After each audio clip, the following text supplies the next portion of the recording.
I spent 11 hours making Thanksgiving happen. Not helping, not contributing. Making it happen, from scratch, entirely alone. I woke up at 4 a.m. that Thursday. My husband was still asleep. His parents were sleeping in our guest room. His sister and her boyfriend had taken the pull-out couch. His aunt and uncle drove in from Phoenix and were at the Hampton Inn 2 blocks away because we ran out of space. A reservation I made, by the way. I researched 3 hotels, compared prices, called ahead to confirm the block rate, and sent everyone the details in a group text that only 2 people acknowledged. I stood in my kitchen in the dark and I started cooking. The turkey had been brining since Tuesday. I made the brine myself: apple cider, rosemary, brown sugar, a handful of things I had looked up and tested the year before. I had a notepad on the counter with a timeline. 4 a.m. men, turkey out of brine. 4:15, pat dry. 4:15, pat dry. 4:30, herb butter under the skin. I had made the herb butter the night before. Softened butter, fresh thyme, sage, a little lemon zest. I had pressed it carefully under the skin with my hands and tucked the wings and trussed the legs and slid it into the oven at exactly 4047. Then I started on everything else. Green bean casserole from scratch, not the canned soup version. I blanched the beans, made a roux, caramelized onions for the topping. Sweet potato casserole with the brown sugar pecan crust that I had tested twice in October because the first time the topping burned. Mashed potatoes, the real kind, with a full stick of butter and warm cream. Gravy from the drippings. Cornbread stuffing with celery and sage and a little apple for sweetness. My grandmother's recipe, the one she gave me when I got married and told me it would make people feel at home. I also made 2 pies the night before. 1 pumpkin, 1 apple. The apple had a lattice crust. I had never made a lattice crust before that October. I practiced. I watched videos. I got it right. My mother-in-law came downstairs at 9. She walked into the kitchen, looked around at every dish, every bowl, every pot on the stove, and said, "Do you need help?" I said yes. I pointed to the green beans and asked if she could stir them every few minutes so they didn't stick. She stood there for maybe 4 minutes, stirred twice, and then said she was going to shower and get ready because she wanted to look nice for the photos. I didn't say anything. I picked up the wooden spoon and kept stirring. My sister-in-law came down around 10. She was on her phone. She opened the refrigerator, took out the creamer, made herself a coffee, and sat at the kitchen island scrolling. At some point she said, "It smells really good in here," and I said thank you, and she nodded and kept scrolling. My husband came down at 10:30. He kissed me on the cheek and said, "You're already going. It's not even noon." He poured himself coffee and went to watch football with his dad. I kept cooking. By noon, I had been on my feet for 8 hours. My lower back was tight. I had flour on my sleeve and a small burn on my left wrist from the oven rack. I had washed my hands so many times they were dry and cracking at the knuckles. The kitchen looked like a professional operation. Every dish timed, every burner in use, the table already set with the good dishes that I had hand-washed because they couldn't go in the dishwasher. I had also made a seating chart, not a formal one. Just a thought-out arrangement so my father-in-law, who was hard of hearing, sat closest to my husband, and so my mother-in-law and my sister-in-law's boyfriend, who had never met before and had nothing in common, weren't placed directly across from each other with nothing to talk about. I thought about these things. I always thought about these things. At 2 o'clock, everyone gathered at the table. It looked beautiful. I'm not saying that to brag. I'm saying it because I stood back for 1 second before sitting down and I saw what I had made, and it was genuinely beautiful. The turkey was golden and rested perfectly. Every dish had a serving spoon. There were candles lit. There were small sprigs of rosemary tucked between the platters because I had seen that somewhere and thought it was a nice touch. I had done all of this. My father-in-law said grace. He thanked God for the food and for the family and for safe travels and for health. He did not mention who cooked the food or how long it took or the burn on my wrist or the fact that I had been awake since before sunrise. Then everyone started eating. For a few minutes it was just the sound of serving spoons and chairs and people saying things like, "Pass the rolls," and "Can I get the butter?" My husband's aunt said the sweet potatoes were wonderful. I said thank you. She was already reaching for the green beans. Then my mother-in-law tasted the turkey. She chewed slowly. She set down her fork. She looked down the table toward her son, my husband, and she said loud enough for everyone to hear, "You know, the turkey is a little dry. It's not bad, but remember that year Karen made it? That was just so moist. I don't know what she did differently." The table went quiet. Karen is my husband's ex-girlfriend. They dated for 3 years before we met. She came to one Thanksgiving with his family, 4 years before I ever did, and apparently made a turkey that my mother-in-law has been talking about ever since. I looked at my husband. He was looking at his plate. I looked at my sister-in-law. She was reaching for her wine glass. I looked around the table and I counted, silently, the people sitting there eating food that I had started preparing at 4 in the morning, and not one of them said a single word. My father-in-law cleared his throat and said something about the football game earlier. Someone laughed. The conversation moved, and I sat there at my own table in my own home with my grandmother's stuffing on the table and a burn on my wrist, and I smiled and I said absolutely nothing. Fine, I thought. Just fine. I don't remember finishing my plate. I remember getting up to refill the water pitcher because it was empty and no one else moved to do it. I remember cutting the pies and plating them and bringing them out, and my mother-in-law taking a slice of the apple and saying, "Oh, this is nice," like she was surprised. I said, "Thank you," and went to the kitchen and stood at the sink and looked out the window at the backyard for a long moment. I thought about Karen's turkey. I thought about 4 a.m. I thought about 4 a.m. I thought about the lattice crust I had learned to make in October because I wanted this to be good. Because I always wanted it to be good. Because for 3 years I had shown up to every holiday, every birthday dinner, every casual Sunday lunch with a dish I had thought about and prepared carefully. And I had done all the invisible work, the reservations and the seating charts and the hotel coordination and the timelines on notepads, and I had done it because I wanted them to feel cared for, because I thought that was what you did for family. Standing at that sink, I realized something that felt very quiet and very final. They didn't see it as care. They saw it as a given. I wasn't the person who made Thanksgiving happen. I was just Thanksgiving. I dried my hands and went back out and smiled and passed the whipped cream and made coffee and did all the things I always did. No one noticed I had gotten quiet, or if they did, no one said anything. They left the next afternoon. My mother-in-law hugged me at the door and said, "Same time next year?" And I smiled and said, "We'll figure it out." And she nodded like that meant yes. I stood on the porch and watched their car pull away, and I felt the most specific kind of tired, not the kind that sleep fixes. That night, after my husband went to bed, I sat at the kitchen table for a long time. I still had the notepad with the cooking timeline on it. 40 a.m., turkey out of brine. I folded it up and put it in the junk drawer, and then I sat there in the quiet and I let myself think clearly for the first time all week. I thought, I don't want to do this anymore. Not dramatically, not in a burning it all down way. Just, I was done.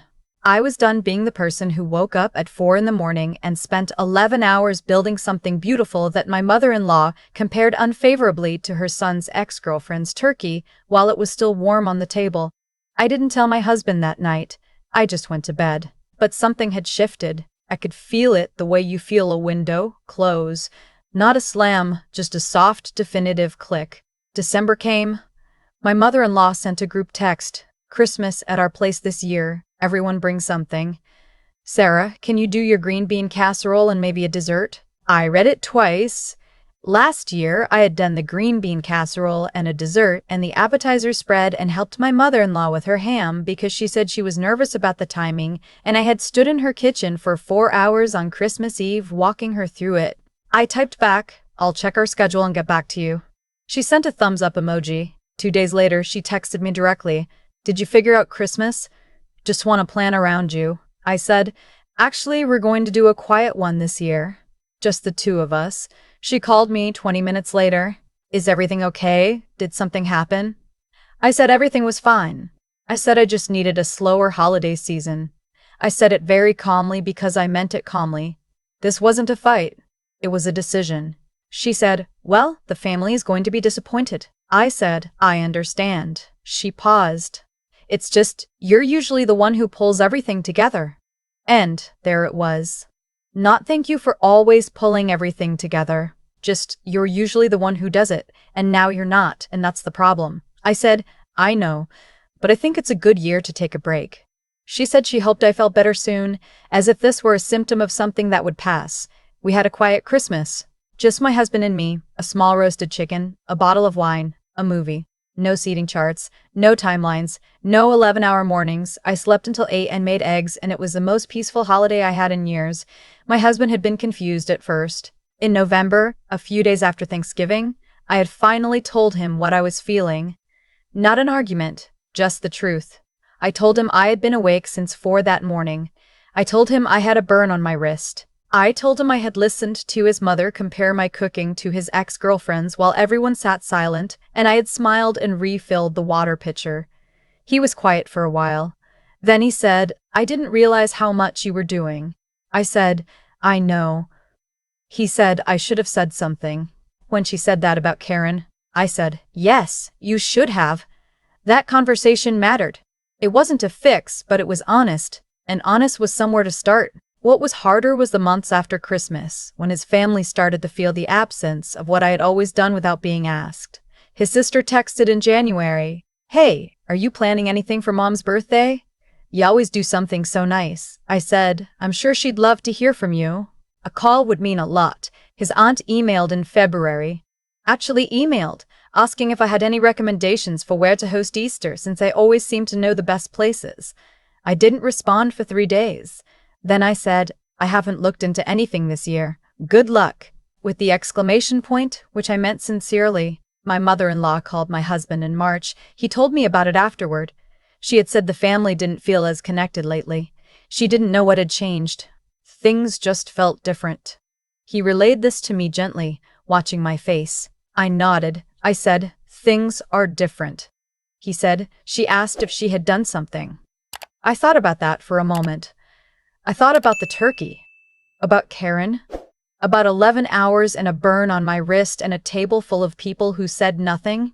I said she could call me and ask me herself. She didn't, not for a while, but in April she did. She called on a Sunday afternoon. She started with small talk, the weather, my husband's work, a show she'd been watching, and then she went quiet for a second and said, I feel like I've lost you a little bit. I didn't fill the silence. I let her keep talking. She said, I know I'm not always the easiest. I know I have high standards, and sometimes I say things without thinking. She stopped. Thanksgiving. I should not have said what I said about Karen. That was wrong. And I know it was wrong because I've thought about it every month since. I was quiet. She said, You do more for this family than I've ever said out loud. I thought about whether I wanted to cry and decided I didn't. I wasn't angry at her in that moment. I wasn't even relieved. I was just still. I said, I appreciate you saying that. She said, I mean it. I believed she did. And I also knew that her meaning, it didn't automatically rebuild what had worn away. That's not how it works. Trust is not a light switch. But I also knew that she had called. She had said the thing that needed to be said, and that was more than nothing. I told her I needed some time and that I would still always love her son and that I wasn't walking away from the family. I was just walking back to myself first. She said she understood. She sounded like she mostly did. We got off the phone and I sat for a moment in the quiet of my kitchen, the same kitchen where I'd stood at 4 a.m. almost 6 months before, pressing herb butter under the skin of a turkey for people who wouldn't notice. I noticed. I still have the notepad. It's still in the junk drawer. I've never thrown it out. Not because it makes me sad to look at. It doesn't. Not anymore. But because it reminds me what I'm worth. What my time is worth. What my hands and my care and my grandmother's recipe and a lattice crust I taught myself in October, what all of it is worth. It's not nothing. It was never nothing. And neither am I. There is a kind of exhaustion that has nothing to do with sleep. I know that now. I knew it that night I stood at the kitchen sink after everyone had gone to bed, looking out at the backyard in the dark, my wrist still stinging from the oven rack. And I thought, I have been pouring myself into people who never once looked at the picture. That's not bitterness. That's just cause and effect. When you give consistently, quietly, and without condition, one of 2 things happens over time. Either the people receiving it grow to truly see you, or they grow to simply expect you. And the painful truth is that expectation is invisible. It doesn't feel like taking. It just feels like Tuesday. It just feels like Thanksgiving. It just feels like, well, Sarah will handle it. I handled it for years. I woke up before sunrise. I made timelines. I learned a lattice crust in October because I wanted the table to be beautiful.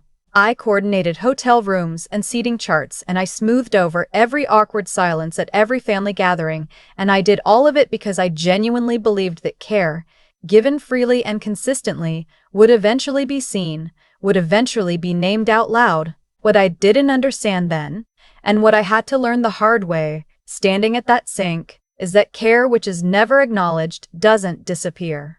It just becomes the floor. People stop noticing the floor. They only notice when it's gone. That is the quiet consequence of giving without a voice, not punishment from the universe, not fate. Just the simple, mechanical result of a dynamic that was never corrected. I didn't speak up, so nothing changed. That's on both of us, but it starts with me. The moment I stopped, not out of anger, but out of self-respect, everything shifted.